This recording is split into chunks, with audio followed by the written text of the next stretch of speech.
जब भी कोई चौंधवार की ओर जाता है, उसे बस जेल, फैक्ट्री और बंद मिलें दिखती हैं। लेकिन अगर आप समय की धूल हटाकर देखें, तो आपको दिखाई देगी एक भूली हुई महागाथा, चौंधवार, जो ओडिशा के कटक जिले में स्थित है, जिसे प्राचीन काल में वीराट गढ़ कहा जाता था। एक ऐसा स्थान जहां स्वयं पांडवों ने अपने अज्ञातवास का समय बिताया था। महाभारत के अनुसार यह मत्स्य देश की राजधानी थी, जहां वीर योद्धा राजा विराट शासन करते थे। वही विराट जो श्री कृष्ण के परम मित्र और कीचक के बहनोई थे। राजा विराट ने यहां स्थापित किए थे 8 पवित्र शिवपीठ, जिन्हें आज अष्टशंभु के नाम से जाना जाता है।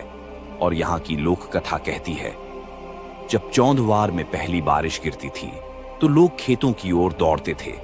क्यों? क्योंकि बारिश की बूंदों के साथ धरती से सोना और हीरे निकलते थे। बारिश की रोशनी में वे चमकते हुए साफ दिखाई देते थे। कुछ कहते हैं ये धन उसी काल का है जब पांडवों और देवताओं ने इस भूमि को पवित्र किया था। हमने शुरुआत की राजा विराट के महल से।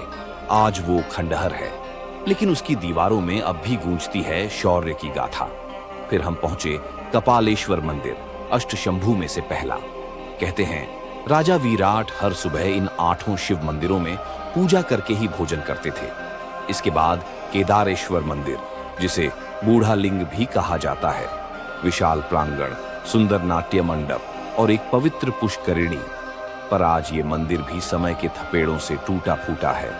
फिर हम पहुंचे वैदेश्वर मंदिर, जहां एक ब्राह्मण ने बताया, जब इस धरती पर सूखा पड़ा था, तब अर्जुन ने अपने धनुष से जमीन पर वार किया और वहां से जलधारा फूट निकली।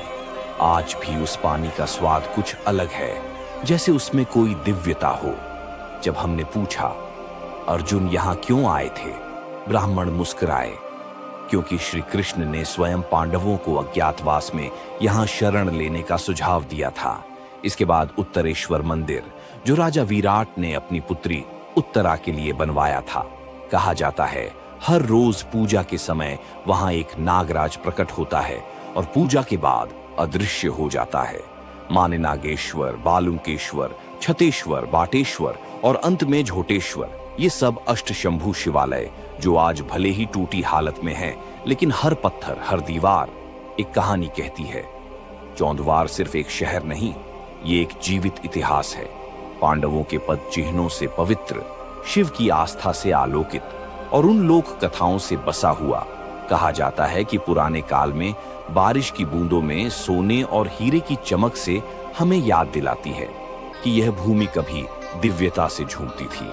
अगर आपको ये वीडियो पसंद आया तो चैनल को सब्सक्राइब करें और जानिए भारत के और भी छिपे हुए रहस्यों के बारे में।